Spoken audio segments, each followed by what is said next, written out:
Директор Академического театра оперы и балета Республики Коми Дмитрий Степанов вошел в состав жюри фестиваля-конкурса Российской национальной театральной премии «Золотая маска».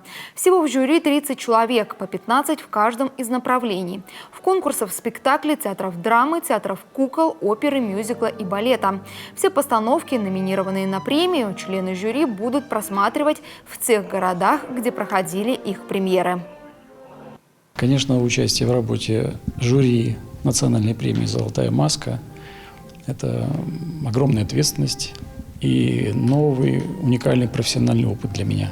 Приглашение в работу жюри большого количества экспертов из регионов, я считаю, соответствует одной из важных задач театральной премии – укреплению единого культурного пространства и созданию условий для регулярного творческого обмена.